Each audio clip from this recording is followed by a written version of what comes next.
Assalamualaikum warahmatullahi wabarakatuh.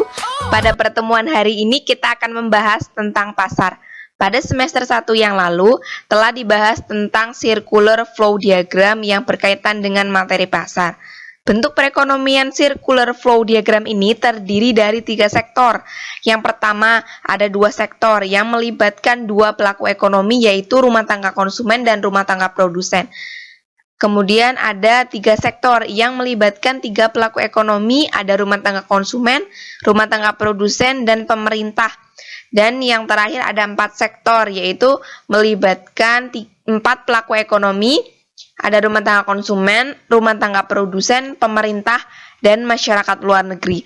Yang dimana para rumah tangga konsumen ini membeli barang atau jasanya ke rumah tangga produsen dalam pasar output, dan sebaliknya rumah tangga produsen membeli faktor-faktor produksi ke rumah tangga konsumen dalam pasar input. Oke, kita langsung aja ya. Tujuan pembelajaran kita hari ini yang pertama, siswa dapat menjelaskan pengertian pasar. Jadi kalian diharapkan mampu menjelaskan apa yang dimaksud atau arti pasar. Kemudian yang kedua, siswa dapat menjelaskan jenis-jenis pasar. Nah, jenis-jenis pasar ini ada berdasarkan barang yang diperjualbelikan, kemudian ada berdasarkan sifatnya, kemudian ada yang berhubungan dengan proses produksi, dan yang terakhir berdasarkan luas jangkauannya. Yang ketiga, siswa dapat mendeskripsikan macam-macam pasar input. Nah, kalian diharapkan mampu mendeskripsikan apa aja macam-macam pasar input. Kemudian yang keempat, siswa dapat mengidentifikasikan peran pasar dalam perekonomian. Nah, kalian diharapkan mampu mengidentifikasikan apa saja peran pasar dalam perekonomian.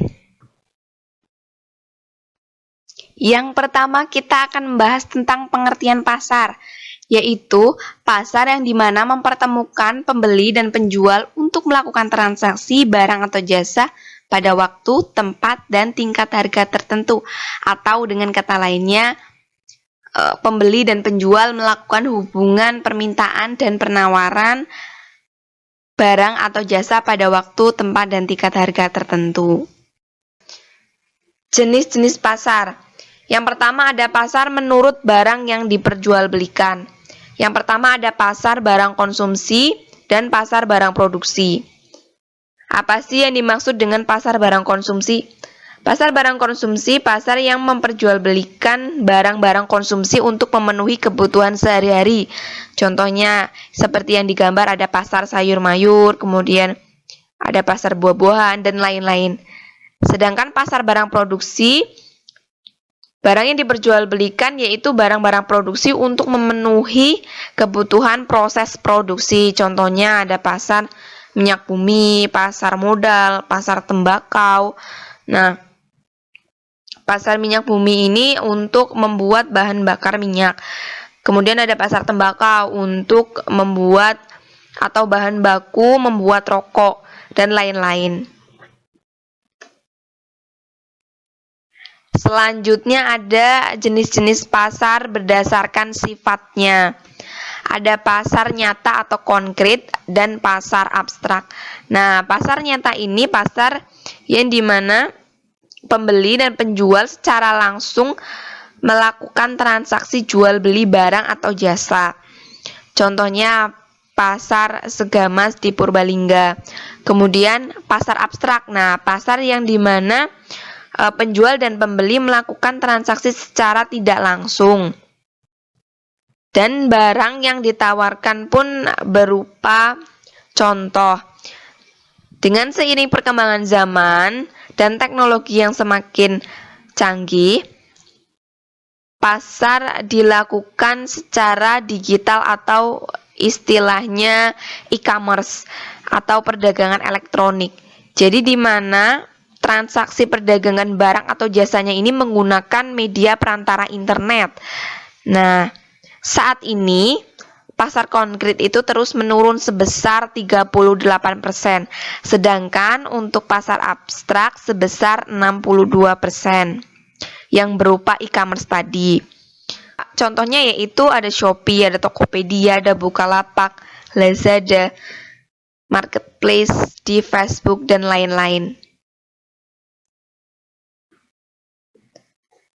Selanjutnya jenis-jenis pasar berdasarkan cara transaksinya. Ada pasar tradisional dan pasar modern. Nah, pasar tradisional di mana penjual dan pembeli melakukan transaksi secara langsung dan pembayarannya menggunakan uang tunai atau cara pembayarannya dengan barter, serta barangnya ini ada atau nyata. Contohnya pasar Beringharjo di Jogja, pasar Klewer di Solo, dan pasar Johar di Semarang. Sedangkan pasar modern, pasar yang dimana pembeli dan penjual melakukan transaksi secara tidak langsung ataupun dapat secara langsung dengan menggunakan teknologi yang modern. Nah, transaksi secara tidak langsung ditandai dengan menggunakan internet, telepon, dan iklan, serta barangnya itu tidak ada atau berupa contoh gambar. Contohnya ada Shopee, Tokopedia, dan Lazada. Sedangkan transaksi secara langsung ditandai dengan pelayanan dilakukan secara mandiri atau dilayani pramuniaga. Pembayarannya juga menggunakan uang tunai dan uang elektronik seperti kartu kredit. Contohnya ada pasar swalayan, supermarket, minimarket, dan lain-lain.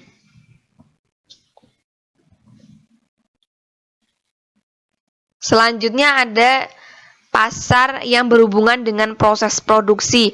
Ada pasar input dan pasar output. Nah, pasar input ini pasar yang memperjualbelikan faktor-faktor produksi untuk kegiatan produksi atau proses produksi. Nah, diantaranya ada sumber daya alam, yaitu tanah, kemudian ada tenaga kerja, kemudian ada modal berupa uang dan mesin-mesin produksi, dan kewirausahaan. Jadi, ada empat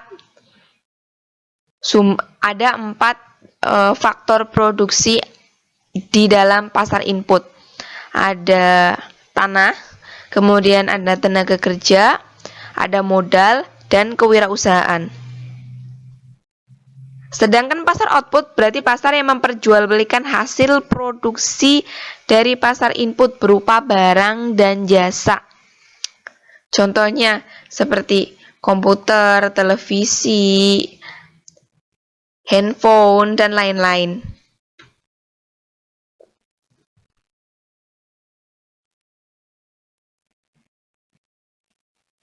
Dan yang terakhir ada jenis-jenis pasar berdasarkan luas jangkauannya.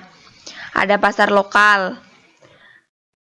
Pasar lokal di mana tiap-tiap daerah memperjualbelikan barang-barang yang diperlukan oleh penduduk daerah setempat. Contohnya pasar Segamas di Purbalingga.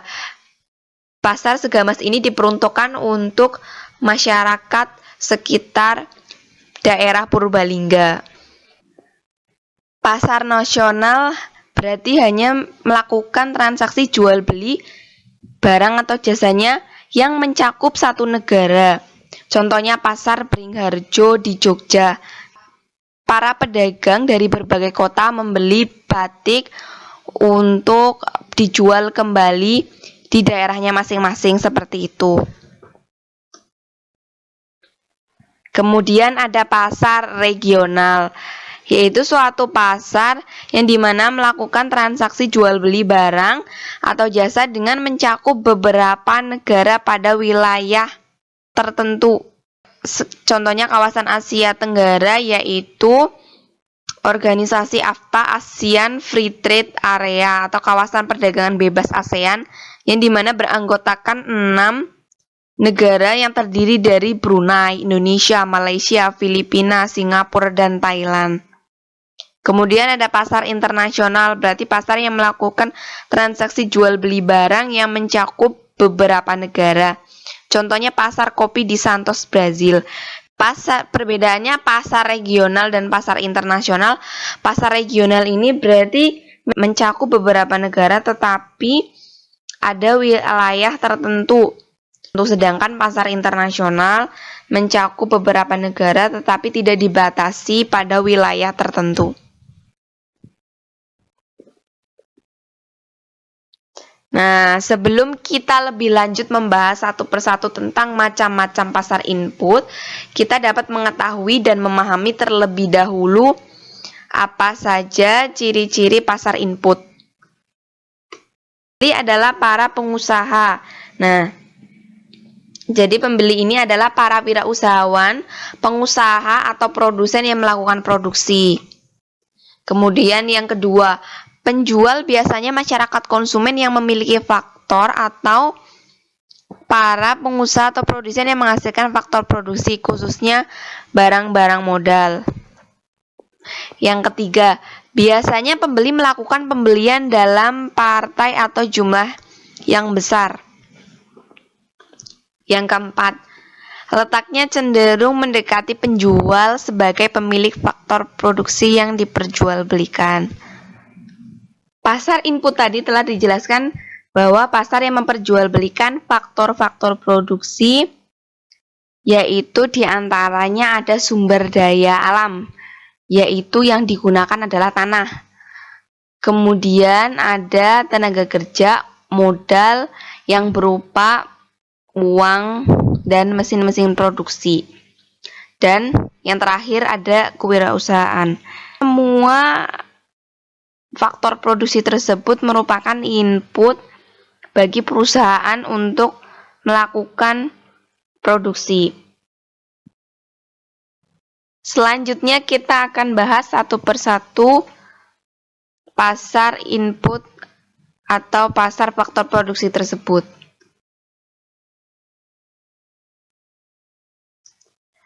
Yang pertama, ada pasar faktor produksi alam, yaitu tanah.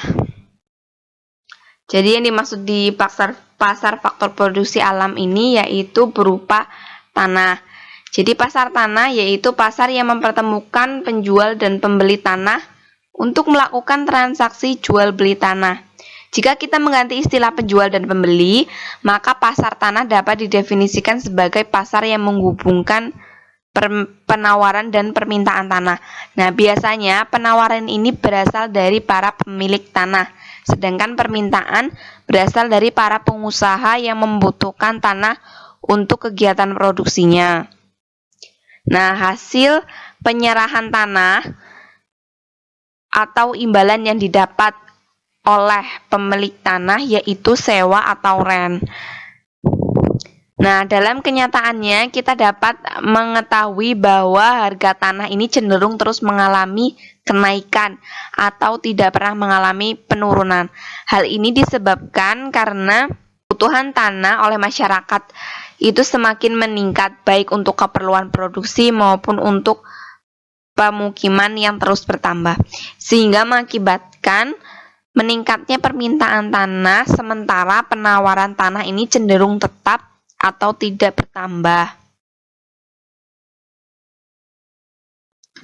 Selanjutnya yang kedua ada pasar faktor produksi tenaga kerja, yaitu pasar yang dimana mempertemukan penjual dan pembeli tenaga kerja atau menghubungkan permintaan dan penawaran tenaga kerja. Jadi permintaan ini berasal dari para pengusaha yang membutuhkan tenaga kerja untuk melakukan kegiatan produksi, sedangkan penawaran berasal dari para pemilik tenaga kerja atau yang biasa disebut dengan pekerja. Biasanya, para pekerja akan mendapat imbalan berupa upah atau gaji dari para pengusaha. Yang ketiga yaitu pasar faktor produksi modal. Nah, pasar faktor produksi modal yaitu pasar yang mempertemukan penjual dan pembeli barang-barang modal untuk kepentingan proses produksi. Nah, yaitu barang-barang modal ini seperti bahan-bahan baku, mesin-mesin produksi, dan alat-alat produksi, serta pasar modal yang memperjualbelikan modal dalam bentuk uang. Atau dengan kata lain menghubungkan permintaan dan penawaran barang modal. Nah, permintaan ini berasal dari rumah tangga produsen, sedangkan penawarannya berasal dari rumah tangga konsumen ataupun rumah tangga produsen. Kemudian hasil penyerahan atau imbalan yang didapat para pemilik modal, yaitu bunga.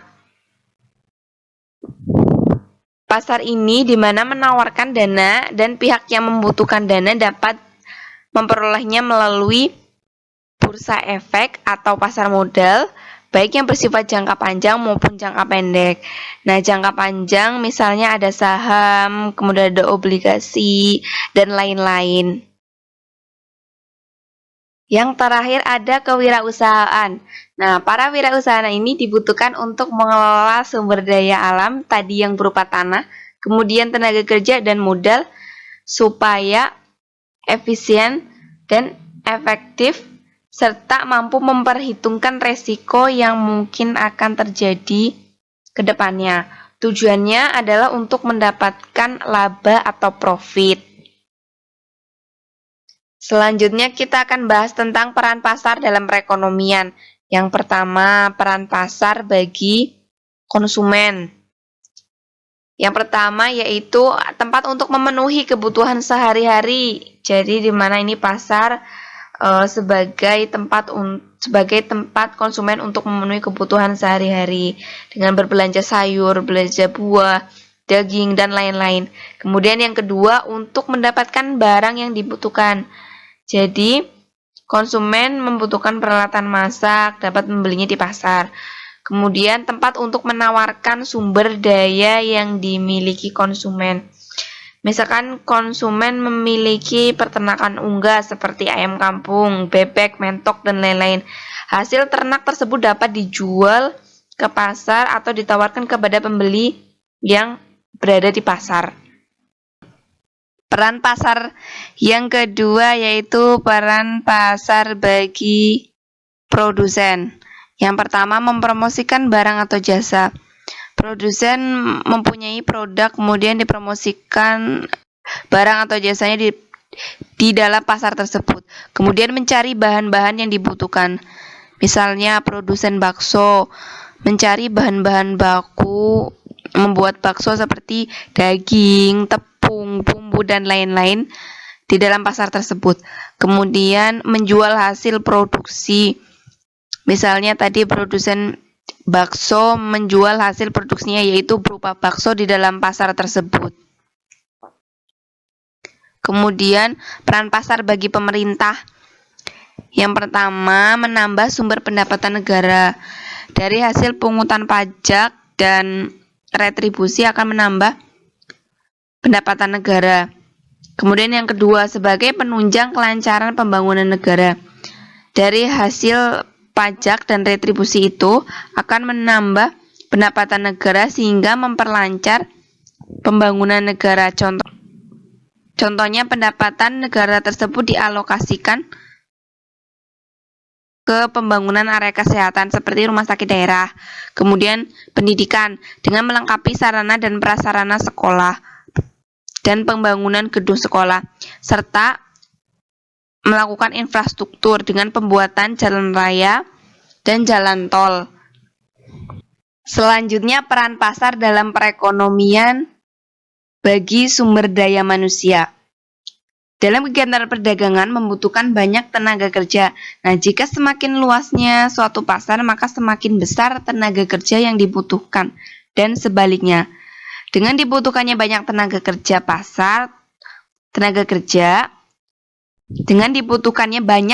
kerja pasar turut membantu dalam mengurangi pengangguran, kemudian memanfaatkan secara optimal sumber daya manusia, dan tentunya membuka lapangan kerja. Peran pasar yang terakhir sebagai sarana distribusi yaitu memperlancar proses penyaluran barang atau jasa dari produsen ke konsumen.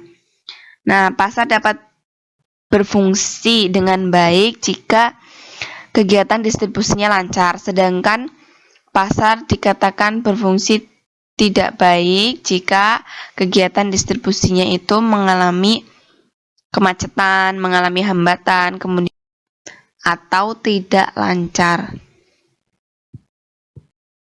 Kesimpulan pembelajaran kita hari ini, pasar di mana mempertemukan penjual dan pembeli untuk melakukan transaksi jual beli barang dan jasa.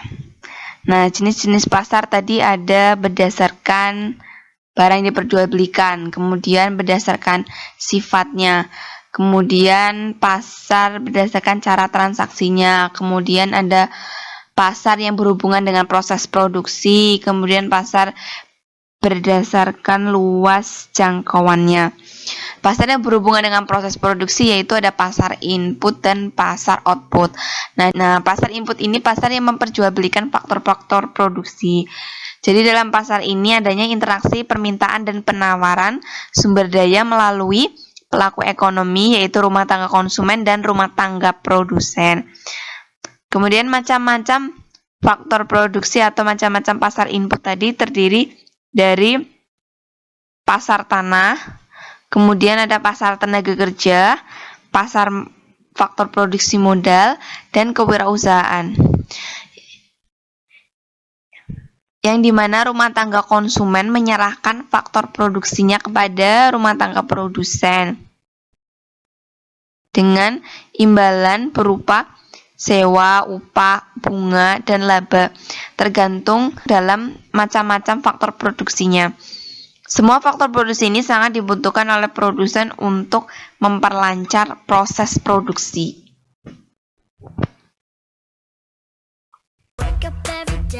Cukup sekian pembelajaran kita hari ini. Wassalamualaikum warahmatullahi wabarakatuh.